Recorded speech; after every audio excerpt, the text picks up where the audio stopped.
Salut à tous. Aujourd'hui, on se plonge dans le guide d'évaluation officiel du titre professionnel de développeur web, le fameux DWWM.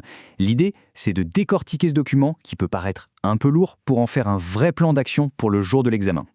Le voici, ce fameux document. C'est le référentiel d'évaluation officiel du ministère du Travail. On peut dire que c'est la seule et unique source de vérité pour l'épreuve.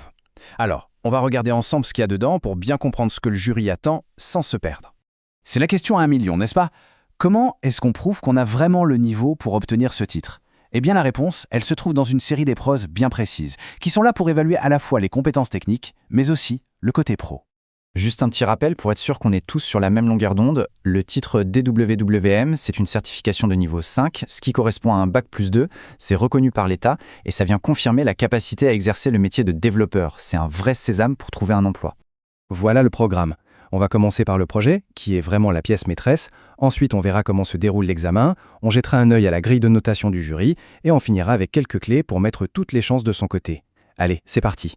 On attaque direct avec le pilier de toute l'évaluation, le projet technique.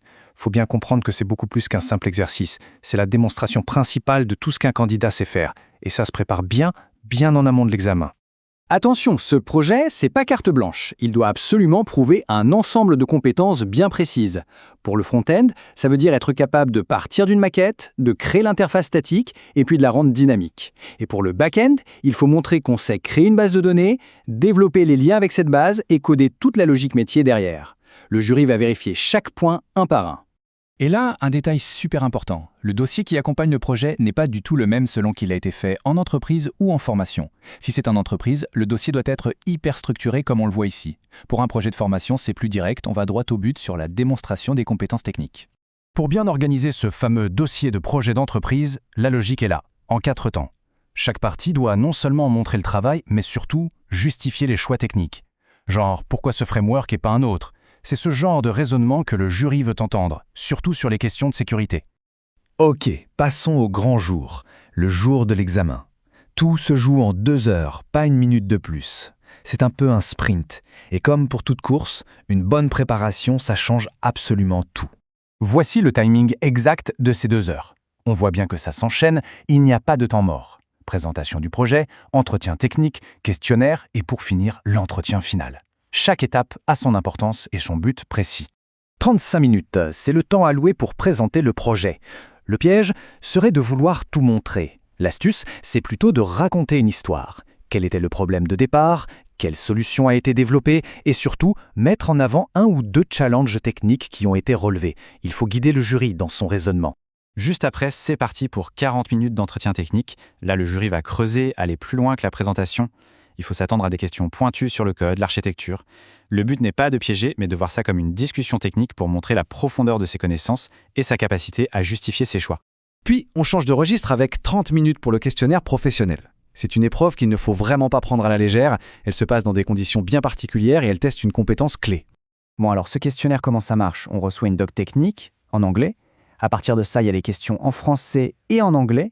Et il faut répondre en anglais aux questions en anglais. Point hyper important, pas d'internet. Et le jury regarde les réponses avant même la présentation orale. Donc oui, l'anglais technique, ce n'est pas une option, c'est obligatoire. Et on termine avec les 15 dernières minutes, l'entretien final. Cet échange, il va un peu au-delà du projet technique. Il porte sur le dossier professionnel.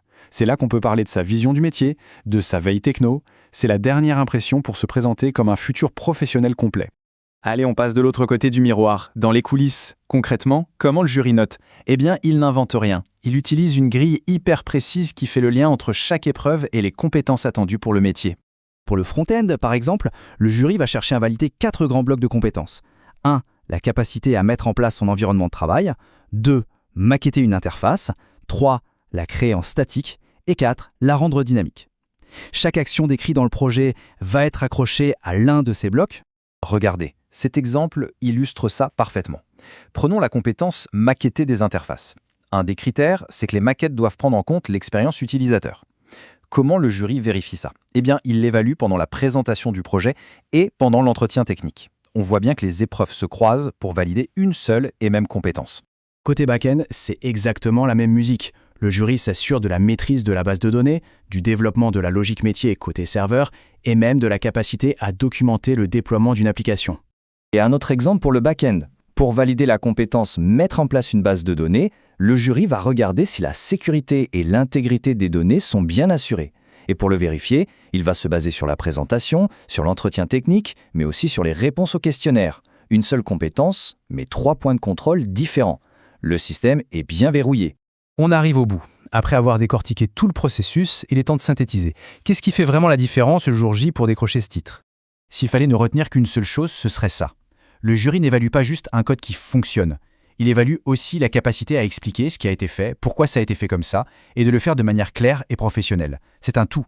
Donc le point absolument central, c'est que le dossier de projet et la présentation orale ne sont pas juste des formalités, ce sont eux qui vont donner le ton de tout l'entretien. Un petit conseil, il faut absolument s'entraîner à présenter son projet devant quelqu'un qui n'y connaît rien. Si cette personne a compris les grandes lignes, c'est qu'on est sur la bonne voie. Et on termine là-dessus, avec la question qui compte vraiment. Maintenant que les règles du jeu sont claires, que les attentes du jury sont connues, est-ce que le projet est prêt non seulement à fonctionner, mais surtout à convaincre? La technique, c'est une chose, la conviction, c'en est une autre.